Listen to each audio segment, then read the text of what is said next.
ನಮಸ್ತೆ ಸ್ನೇಹಿತರೆ, ಅನಿತಾಸ್ bites YouTube ಚಾನಲ್ಗೆ ಸ್ವಾಗತ. ನಾನು ನಿನ್ನೆ ಜ್ಞಾನಶಕ್ತಿ ಸುಬ್ರಹ್ಮಣ್ಯ ಸ್ವಾಮಿ ದೇವಾಲಯದ ವಿಡಿಯೋನ ಹಾಕಿದ್ದೆ. ಇವತ್ತು ಅದೇ ದೇವಾಲಯದಲ್ಲಿ ಚಂಪಾಷಷ್ಠಿಯ ಸರ್ವ ಸೇವೆ ಕೂಡ ನಡೆಯುತ್ತೆ. ಹಾಗಾಗಿ ಎಷ್ಟು ವೈಭವದ ಉತ್ಸವ ನಡೀತು ಅಂತ ನಿಮ್ಮೊಟ್ಟಿಗೆ ಶೇರ್ ಮಾಡ್ಕೊಳ್ತೀನಿ. ಪ್ರತಿ ಸೇವೆ ಬಗ್ಗೆ ನಾನಿವತ್ತು ತೋರಿಸ್ತಾ ಇದ್ದೀನಿ.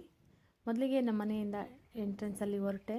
ನೋಡಿ, ನಿನ್ನೆ ಹೋಗಿದ್ದಕ್ಕೂ ಇವತ್ತು ಹೋಗಿದ್ದಕ್ಕೂ ರೋಡಲ್ಲಿ ಎಷ್ಟು ಡಿಫ್ರೆನ್ಸ್ ಇದೆ. ಇವತ್ತು ಬೆಳಿಗ್ಗೆ 8 ಗಂಟೆ 8:30ಗೆಲ್ಲ ನಾನು ದೇವಸ್ಥಾನ ಹತ್ರ ಇದ್ದೆ. 8:30ಗೆ ಬರೋ ಅಷ್ಟರಲ್ಲೇ ಇಷ್ಟು ಕ್ರೌಡ್ ಇತ್ತು. ದೇವಸ್ಥಾನದಲ್ಲಿ ಮಂತ್ರಘೋಷಗಳು ನಡೀತಾ ಇತ್ತು. 8:30ಗೆಲ್ಲ ನಾನು ದೇವಸ್ಥಾನಕ್ಕೆ ಬಂದೆ. ಇಲ್ಲಿ ಏನೆಲ್ಲ ಸೇವೆಗಳು ನಡೆಯುತ್ತೆ ಅಷ್ಟು ಸೇವೆಗಳನ್ನ ತೋರಿಸ್ಬೇಕು ಅನ್ನೋ ಉದ್ದೇಶದಿಂದ ನಾನು ಇವತ್ತು ದೇವಾಲಯಕ್ಕೆ ಎಂಟ್ರಿ ಕೊಡ್ತಾ ಇದ್ದೀನಿ. ಅಷ್ಟು ಸೇವೆಗಳನ್ನ ನೋಡಿ ಕಣ್ತುಂಬ್ಕೊಂಡ್ಬಿಡಿ ಫ್ರೆಂಡ್ಸ್. ಸ್ನೇಹಿತರೆ, ಈ ದೇವಾಲಯ ಮಾಗಡಿ ರೋಡಿಂದ 3/4 ಕಿಲೋಮೀಟ್ರ್ ಒಳಗಡೆ ಬರುತ್ತೆ.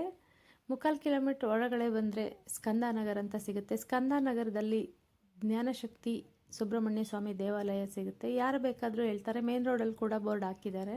ಹಾಗಾಗಿ ಮಾಗಡಿ ರೋಡಿಂದ ಬರೋರಿಗೆ ತುಂಬಾ ಅನುಕೂಲ ಇದೆ. ನಾನಿವಾಗ ದೇವಸ್ಥಾನದ ಒಳಗಡೆ ಹೋಗ್ತಾ ಇದ್ದೀನಿ. ನೋಡಿ, ಹಬ್ಬದ ಕಳೆ ದೇವಸ್ಥಾನದ ಬಾಗಿಲಲ್ಲೇ ಎದ್ದು ಕಾಣಿಸ್ತಾ ಇದೆ. ಜ್ಞಾನಶಕ್ತಿ ಸುಬ್ರಹ್ಮಣ್ಯ ಸ್ವಾಮಿ ದೇವಾಲಯದ ಒಳಗಡೆ ಹೋಗೋಣ.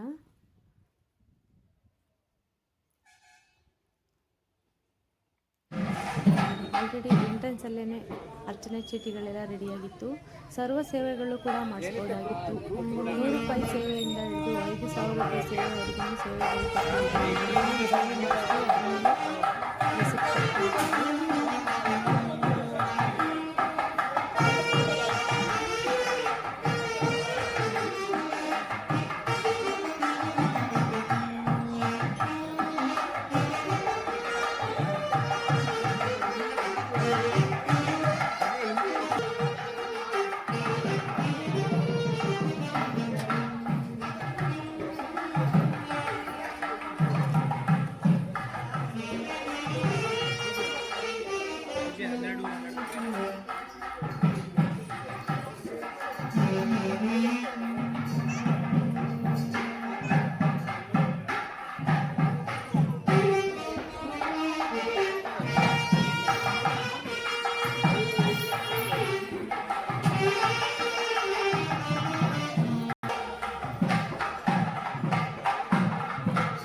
ನೋಡಿ, ಯಾಗಶಾಲೆ ಎಲ್ಲ ಸಜ್ಜುಗೊಂಡಿದೆ. ಭಕ್ತಾದಿಗಳೆಲ್ಲ ಆಲ್ರೆಡಿ ಬಂದಿದ್ದಾರೆ. ನೋಡಿ, ಬ್ಯಾರಿಕೇಡ್ ಎಲ್ಲ ಹಾಕಿದ್ದಾರೆ. ತುಂಬಾ ಕ್ರೌಡ್ ಆಗುತ್ತೆ. ಈಗ ಒಳಗಡೆ ಹೋಗ್ತಾ ಇದ್ದೀವಿ. ಒಳಗಡೆ ಹೋಗೋ ಮುಂಚೆ ಹಾಗೆ ಒಂದು ಪ್ರದಕ್ಷಿಣೆ ಹಾಕ್ಕೊಂಡು ಹೋಗ್ಬಿಡೋಣ.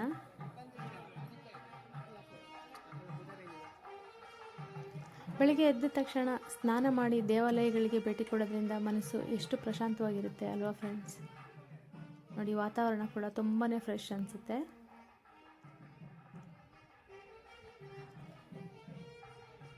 ಆಗಲೇ ಒಂದು ಪೂಜೆ ಆಗಿದೆ ನಾಗದೇವರಿಗೆ.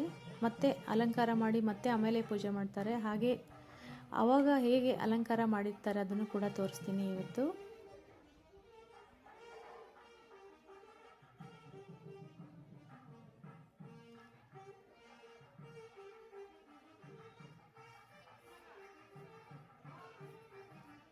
ಭಕ್ತಿ ನಿಜವಾಗ್ಲೂ ಎಲ್ಲ ಕಾಲಕ್ಕೂ ಒಂದೇ. ನೋಡಿ, ನಮಗಿಂತ ತುಂಬ ಬೇಗ ಬಂದು ಭಕ್ತಾದಿಗಳು ಕಾಯ್ತಾ ಇದ್ದಾರೆ ಅಂದರೆ ನಿಜವಾಗ್ಲೂ ಭಕ್ತಿಗೆ ಇನ್ನೂ ಬೆಲೆ ಇದೆ.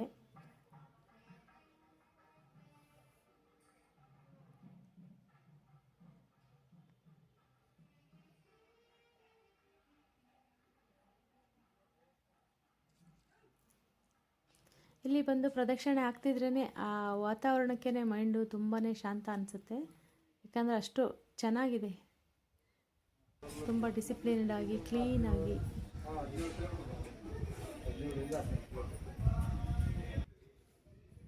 ಇದು ಕಾರ್ತಿಕ ದೀಪೋತ್ಸವಕ್ಕೆ ದೀಪ ಹಚ್ಚ ಅಂತ ಸ್ಟ್ಯಾಂಡ್ಗಳು.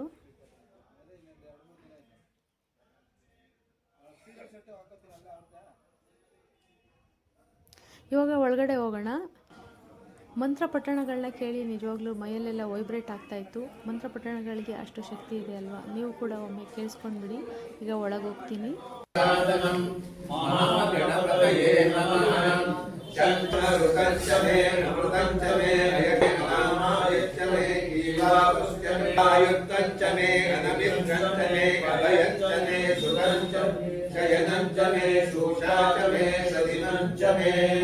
ಓಂ ಶಾಂತಿ ಶಾಂತಿ ಶಾಂತಿ. 134. ಓಂ ನಮೋ ಭಗವತೆ ರುದ್ರಾಯ. ಓಂ ನಮಸ್ತೆ ರುದ್ರಮನ್ಯಮತೋರಿಷವೇ ನಮಃ.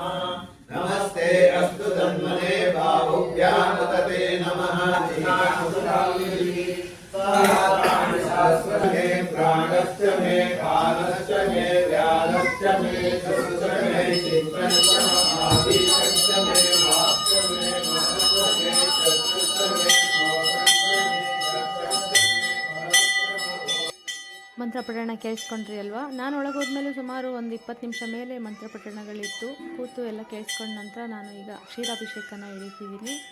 ಪೂರ್ತಿ ಮಂತ್ರಪಠಣ ಕೇಳಲಿಕ್ಕೆ ಎಲ್ರಿಗೂ ಪೇಷನ್ಸ್ ಇರುತ್ತೋ ಇರಲ್ವಲ್ವ, ಅದಕ್ಕೆ ಕ್ಷೀರಾಭಿಷೇಕ ತೋರಿಸ್ತಾ ಇದ್ದೀನಿ. ಒಂದು 3 ತಂಬಿಗೆ ಹಾಕುವಷ್ಟು ಮಾತ್ರ ತೋರಿಸ್ತಾ ಇದ್ದೀನಿ. ಭಕ್ತಾದಿಗಳು ತುಂಬಾ ಹಾಲು ತಂದಿದ್ರು. ಒಂದು 8-9 ಬಕೆಟ್ ಅಷ್ಟು ಹಾಲು ಅಭಿಷೇಕ ಮಾಡಿದ್ರು. ನೋಡಿ ಭಾಳ ಖುಷಿಯಾಯಿತು.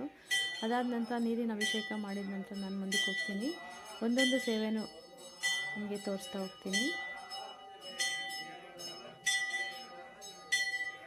ಸುಬ್ರಹ್ಮಣ್ಯ ಸ್ವಾಮಿಗೆ ಅಭಿಷೇಕ ಆಗ್ತಿರೋದನ್ನ ನೋಡಿ ಕಣ್ತುಂಬ್ಕೊಂಡ್ಬಿಡಿ.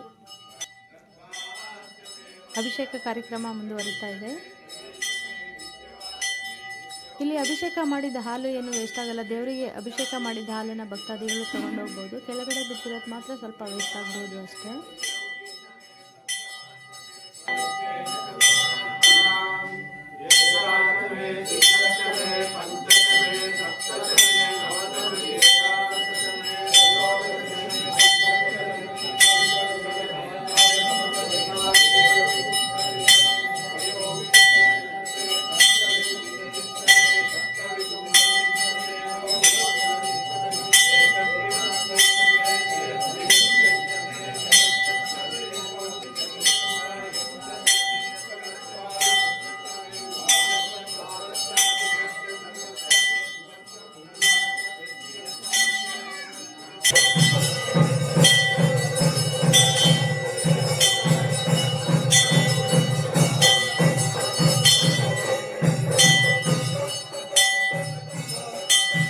ಅಭಿಷೇಕ ಕಾರ್ಯಕ್ರಮ ನೋಡಿದ್ರಲ್ಲ ಫ್ರೆಂಡ್ಸ್. ಈಗ ಅಲಂಕಾರ ಮಾಡಲಿಕ್ಕೆ ಕರ್ಟನ್ ಹಾಕ್ಕೊಳ್ತಿದ್ರು. ಹಾಗಾಗಿ ದೇವಸ್ಥಾನನ ಒಂದು ರೌಂಡ್ ತೋರಿಸ್ಬಿಟ್ಟು ನಾನು ಆಚೆ ಹೋಗ್ತೀನಿ. ನಿನ್ನೆ ಹೇಳಿದ್ದೆ ಗೋಶಾಲೆನೇ ತೋರಿಸ್ತೀನಿ ಅಂತ. ಇವತ್ತು ನಾನು ಗೋಶಾಲೆಗೆ ಕರ್ಕೊಂಡು ಹೋಗ್ತಾ ಇದ್ದೀನಿ. ನೋಡಿ, ಗೋಶಾಲೆಗೆ ದೇವಸ್ಥಾನದ ಎಡಭಾಗದಲ್ಲೇ ಟಾರ್ ರೋಡ್ ಇದೆ. ಅದರ ನೆಕ್ಸ್ಟೇ ಗೋಶಾಲೆ ಇದೆ. ಗೋವುಗಳೆಲ್ಲ ತೊಳೆದು ಹಿಂದೆ ಕಟ್ಟಿದ್ರು. ಗೋಶಾಲೆನ ಮಾತ್ರ ತೋರಿಸ್ತೀನಿ. ನೋಡಿ, ಎಂಟ್ರೆನ್ಸ್ ಹೀಗಿದೆ. ತುಂಬಾ ನೀಟಾಗಿ ಮೇಂಟೈನ್ ಮಾಡಿದ್ದಾರೆ. ಇದನ್ನೆಲ್ಲ ನೋಡ್ಕೊಳ್ಳಿಕ್ಕೆ ಅಂತಲೇ ಕೆಲಸದವ್ರನ್ನ ಇಟ್ಟಿದ್ದಾರೆ.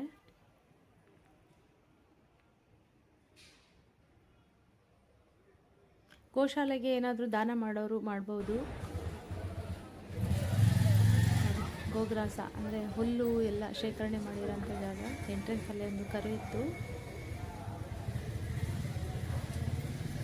ಹಾಗೆ ಹಿಂದೆ ಹಸುಗಳನ್ನೆಲ್ಲ ತೊಳೆದು ಕಟ್ಟಿದ್ದಾರೆ. ನೋಡಿ, ಅಲ್ಲಿ ಹೇಗೆ ಹಾಕ್ತಾ ಇದ್ದಾರೆ ಹಸುಗಳನ್ನೆಲ್ಲ. ಅಂದರೆ ಹುಲ್ಲಿನ ಬಣವೆ ಅಂತೀವಲ್ಲ ಅದು. ಅಲ್ಲಿಂದ ನೆಕ್ಸ್ಟು ನಾನು ಯಾಗಶಾಲೆಗೆ ಬಂದೆ. ನೋಡಿ, ಯಾಗಶಾಲೆನ ತೋರಿಸ್ಬಿಡ್ತೀನಿ.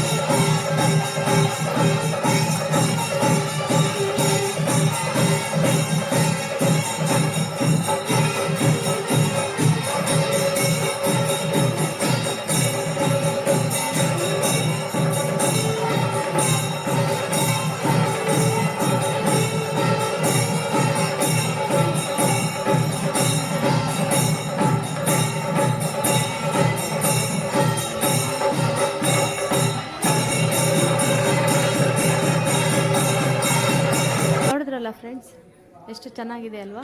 ಮೊದಲಿಗೆ ಅಭಿಷೇಕ ತೋರಿಸಿದ್ದೀನಿ, ಹಾಗೆ ಗೋಶಾಲೆ ಆಯಿತು, ಈಗ ಯಾಗಶಾಲೆನ ತೋರಿಸಿದ್ದಾಯಿತು.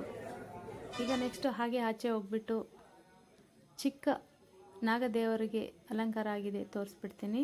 ಒಂದೊಂದು ತೋರಿಸ್ಬಿಟ್ಟು ನಾನು ಇವತ್ತು ಎಂಡ್ ಮಾಡ್ತೀನಿ, ಜಾಸ್ತಿ ಮಾತಾಡಲ್ಲ. ಏನೆಲ್ಲ ಸೇವೆಗಳಾಯಿತು ಅದನ್ನು ನೋಡಿ ಕಣ್ತುಂಬಿಕೊಳ್ಬೇಕು ಅಷ್ಟೇ. ನೋಡಿ, ಪುಟ್ಟ ನಾಗದೇವರಿಗೆ ಒಂದು ಪೂಜೆ ಆಗಿತ್ತು, ಈಗ ನೀಟಾಗಿ ಅಲಂಕಾರ ಆಗಿದೆ. ಎಷ್ಟು ಚೆಂದ ಅಲಂಕಾರ ಮಾಡಿದ್ದಾರೆ ನೋಡಿ. ತುಲಾಭಾರ ಸೇವೆಗೆ ತಂದಿಟ್ಟಿರೋ ಅಂಥ ದವಸ ಧಾನ್ಯಗಳಿದು. ಹಾಗೆ ನಿಮಗೆ ಜ್ಞಾನಶಕ್ತಿ ಮಂಟಪನ ತೋರಿಸ್ತೀನಿ ಅಂತ ಹೇಳಿದ್ದೆ. ಅಂದರೆ ಮದುವೆ ಅಥವಾ ಏನಾದರೂ ಸಭೆ ಸಮಾರಂಭಗಳನ್ನ ಮಾಡೋದಿರ್ಬೋದು, ಮತ್ತು ಅನ್ನದಾನ ಎಲ್ಲ ಹೇಗೆ ಮಾಡ್ತಾರೆ ಅದನ್ನು ನಾನಿಲ್ಲಿ ತೋರಿಸ್ತೀನಿ. ಇಲ್ಲಿ ಹೋಗೋ ಅಷ್ಟರಲ್ಲೇ ಬರೋ ಭಕ್ತಾದಿಗಳಿಗೆ ಆಲ್ರೆಡಿ ಕಾಫಿ, ಟೀ ಮತ್ತು ಉಪ್ಪಿಟ್ಟೆಲ್ಲ ರೆಡಿ ಇತ್ತು. ಭಕ್ತಾದಿಗಳು ಬಂದು ಸೇವನೆ ಮಾಡ್ತಾಯಿದ್ರು. ಹಾಗಾಗಿ ಇಲ್ಲಿ ಕೂಡ ನಾನು ವಿಡಿಯೋನ ಇಟ್ಕೊಂಡು ನಿಮಗೆ ತೋರಿಸ್ತಾ ಇದ್ದೀನಿ.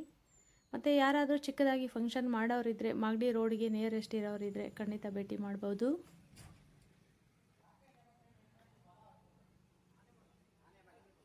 ನೋಡಿ, ಒಳಗಡೆ ಹೋಗ್ತಾ ಇದ್ದೀನಿ.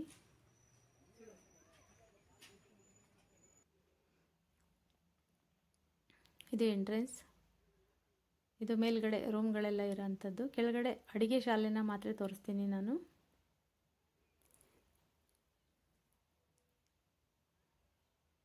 ಜ್ಞಾನಶಕ್ತಿ ಮಂಟಪ ನೋಡಿ. ಇದು ಮದುವೆ ಅಥವಾ ಎಂಗೇಜ್ಮೆಂಟ್ ಏನಾದರೂ ಮಾಡೋದಿದ್ರೆ ಇದು ಹಾಲು. ನಾವು ಕೂಡ ಇಲ್ಲಿ ನಾನು ಒಂದು ಮದುವೆ ಎಂಗೇಜ್ಮೆಂಟ್ ಎಲ್ಲ ಅಟೆಂಡ್ ಮಾಡಿದ್ದೀವಿ ಕೂಡ. ನೋಡಿ, ಇದು ಒಂದು ದೊಡ್ಡ ಹಾಲು.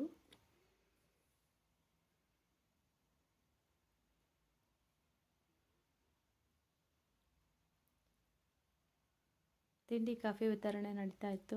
ಭಕ್ತಾದಿಗಳು ಬಂದು ಇಲ್ಲಿ ತಿಂದು ಹೋಗಿ ಅಲ್ಲಿ ಕೂತ್ಕೊಂಡು ಪೂಜೆ ನೋಡ್ಬೋದಾಗಿತ್ತು. ಇದು ಮಂಟಪ.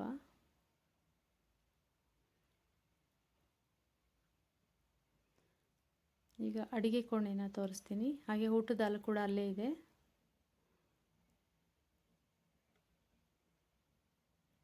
ನೋಡಿ, ಎಡಭಾಗದಲ್ಲಿ ಅಡಿಗೆ ಕೋಣೆ, ಬಲಭಾಗದಲ್ಲಿ ಊಟದ ಹಾಲು. ನೋಡಿ ಎಷ್ಟು ದೊಡ್ಡದಾಗಿದೆ.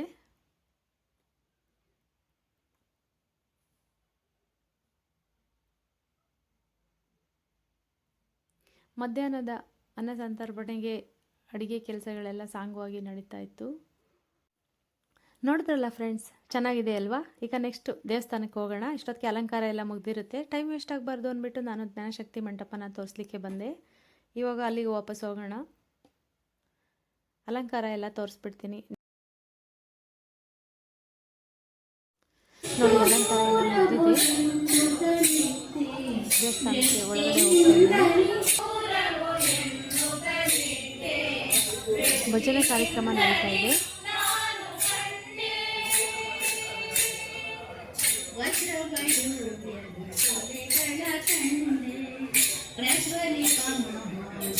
ದೇವಸ್ಥಾನದ ಒಳಗಡೆ ಹೋಗ್ಬಿಡೋಣ. ನೋಡಿ, ಇಷ್ಟೊತ್ತು ಕಾಯ್ತಿದ್ದಂಥ ಅಲಂಕಾರದ ಸ್ವಾಮಿ ದರ್ಶನ ಮಾಡ್ಕೊಂಡ್ಬಿಡಿ. ತುಂಬಾ ಚೆನ್ನಾಗಿ ಅಲಂಕಾರ ಮಾಡಿದ್ದಾರೆ. ಅಲಂಕಾರ ಮಾಡಿ ಪೂಜೆ ನಡೀತಾ ಇದೆ.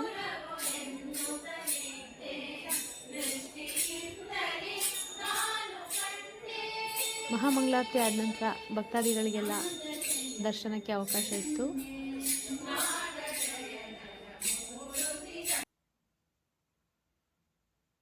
ದೇವರ ದರ್ಶನ ಆಯ್ತಲ್ಲ ಫ್ರೆಂಡ್ಸ್. ಈಗ ಯಾಗಶಾಲೆಗೆ ಹೋಗೋಣ. ಹೋಮ ರೆಡಿಯಾಗಿದೆ, ಹೋಮ ನಡೀತಾ ಇದೆ. ಈಗ ಹೋಮ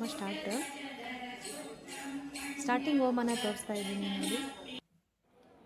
ಈಗ ಪ್ರಜ್ವಲಿಸ್ತಾ ಇದೆ. ಪೂರ್ಣಾಹುತಿ ಎಲ್ಲ ಆಗಿದೆ.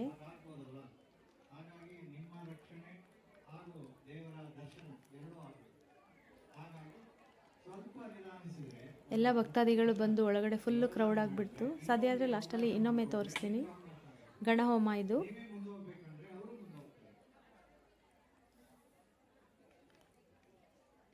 ನೋಡಿದ್ರಲ್ಲ ಫ್ರೆಂಡ್ಸ್, ಹೋಮ ಕಾರ್ಯಕ್ರಮ ಕೂಡ ತೋರಿಸಿದ್ದಾಯಿತು. ಇನ್ನು ಲಾಸ್ಟಲ್ಲಿ ತುಲಾಭಾರ ಸೇವೆ ಒಂದು ತೋರಿಸ್ಬೇಕು, ಅದೊಂದು ಕೂಡ ತೋರಿಸ್ಬಿಡ್ತೀನಿ ಫ್ರೆಂಡ್ಸ್. ತುಲಾಭಾರ ಮಾಡಲಿಕ್ಕೆ ಎಲ್ಲ ರೆಡಿ ಮಾಡ್ಕೊಂಡಿದ್ದಾರೆ. ತುಲಾಭಾರ ಸೇವೆ ಎಲ್ಲ ನಾನು ಫಸ್ಟ್ ಟೈಮ್ ನೋಡ್ತಾ ಇರೋದು, ನಾನು ಯಾವಾಗಲೂ ನೋಡಿರಲಿಲ್ಲ. ಹಾಗಾಗಿ ಆ ಸೇವೆನ ಪೂರ್ತಿಯಾಗಿ ನಾನು ಕೂಡ ನೋಡಿದೆ. ನೋಡಿ ಎಲ್ಲ ಅಲಂಕಾರ ಮಾಡಿ ಇಟ್ಟಿದ್ದಾರೆ ತಕ್ಕಡಿಗಳೆಲ್ಲ. ತುಲಾಭಾರ ಸೇವೆ ಮಾಡಿಸೋರು ಒಂದಷ್ಟು ಜನ ಇದ್ದರು. ಒಬ್ರೊಬ್ರಿಗೂ ಸುಮಾರು ಒಂದು ಅರ್ಧ ಗಂಟೆ ಹಿಡಿಯುತ್ತೆ. ಒಳಗಡೆ ಹೋಗಿ ಅವರು ಸಂಕಲ್ಪ ಮಾಡಿ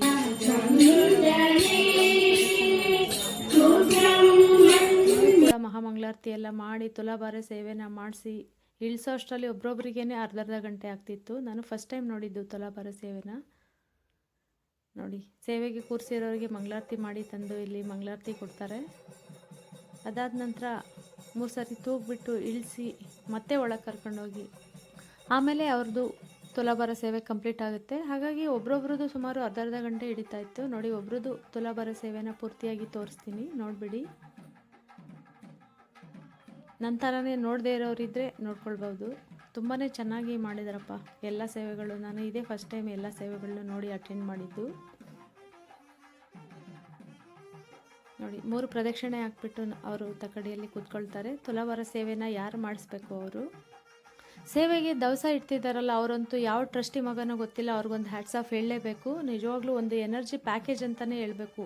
ಅಲ್ಲಿ ಅಡಿಗೆ ಮಂಟಪದಲ್ಲೂ ಅವರೇ, ಅಲ್ಲಿ ಬ್ಯಾರಿಕೇಡ್ ಎಳೆಯೋಕ್ಕೂ ಅವರೇ, ಅಲ್ಲಿ ಅಲಂಕಾರ ಮಾಡೋಕ್ಕೂ ಅವರೇ, ಎಲ್ಲ ಕಡೆ ಅವರೇ. ಇಲ್ಲಿ ದಪ್ಪ ಮೂಟೆಗಳೆಲ್ಲ ಎತ್ತಿಡೋದು ಇಳಿಸೋದು ವಿತಿನ್ ಸೆಕೆಂಡ್ಸಲ್ಲಿ ಎಲ್ಲ ಕಡೆ ಓಡಾಡ್ತಿದ್ರು. ನನಗೇ ಆಶ್ಚರ್ಯ ಆಗ್ತಿತ್ತು. ನಿಜವಾಗ್ಲೂ ಇವರು ಒಂದು ಎನರ್ಜಿ ಪ್ಯಾಕೇಜ್ ಅಂತಲೇ ಹೇಳಬೇಕು. ತುಂಬಾ ಹಾರ್ಡ್ ವರ್ಕ್ ಮಾಡ್ತಿದ್ರಪ್ಪ ಅವರು. ದೇವಾಲಯದ ಪೂರ್ಣ ಕೆಲಸಗಳಲ್ಲಿ ಅವರ ಸಹಭಾಗಿತ್ವ ಇತ್ತು. ಅವ್ರ ಮೇಲೆ ಸುಬ್ರಹ್ಮಣ್ಯ ಸ್ವಾಮಿ ಅನುಗ್ರಹ ನಿಜವಾಗ್ಲೂ ತುಂಬಾ ಆಗಿದೆ ಅನಿಸುತ್ತೆ. ತುಂಬಾ ಪವರ್ಫುಲ್ಲಾಗಿ ಓಡಾಡ್ತಾಯಿದ್ರು. ನೋಡಿ ದಪ್ಪ ಮೂಟೆಗಳೆಲ್ಲ ಸೆಕೆಂಡ್ಸಲ್ಲಿ ಇಳಿಸೋದು ಹಾಕೋದು ಎಲ್ಲ ಕಡೆ ಅವರೇ. ಕಣ್ಮುಚ್ಚಿ ಕಂಡುಬಿಟ್ರೆ ಎಲ್ಲಿ ನೋಡಿದ್ರು ಎಲ್ಲ ಅವರೇ ಕಾಣಿಸ್ತಾಯಿದ್ರು ಎಲ್ಲ ಕಡೆ.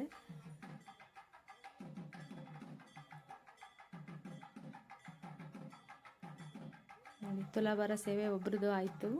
ಅದಕ್ಕೆ ಒಬ್ರದ್ದು ಪೂರ್ಣ ಪ್ರಮಾಣದಲ್ಲಿ ತೋರಿಸ್ತಾ ಇದ್ದೀನಿ.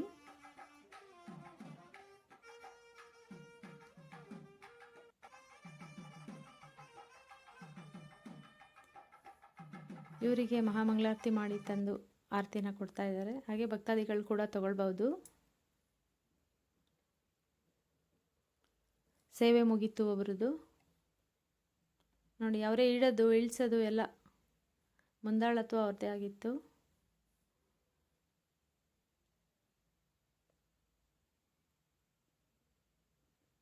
ಮತ್ತೆ ಒಳಗೋಗಿ ಸೇವೆ ಸಲ್ಲಿಸ್ತಾರೆ ತುಲಾಭಾರ ಸೇವೆ ಆಗಿರೋರು. ಹಾಗಾಗಿ ಒಬ್ರೊಬ್ರಿಗೆ ಒಂದು ಅರ್ಧ ಗಂಟೆ ಹಿಡಿತಾ ಇತ್ತು. ಹಾಗಾಗಿ ಒಬ್ಬರು ಸೇವೆನ ಮಾತ್ರ ನಾನು ತೋರಿಸಿದ್ದೀನಿ ಫ್ರೆಂಡ್ಸ್.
ಈಗ ಲಾಸ್ಟಲ್ಲಿ ಗೋಪೂಜೆ ಒಂದು ತೋರಿಸ್ಬಿಡ್ತೀನಿ ಫ್ರೆಂಡ್ಸ್. ಗೋಪೂಜೆ ನಡೀತಾ ಇತ್ತು. ಗೋ ಸಂಕಲ್ಪ ಮಾಡಿರೋರು ಕೂಡ ಗೋಪೂಜೆನ ನಡೆಸ್ಕೊಳ್ತಾ ಇದ್ರು.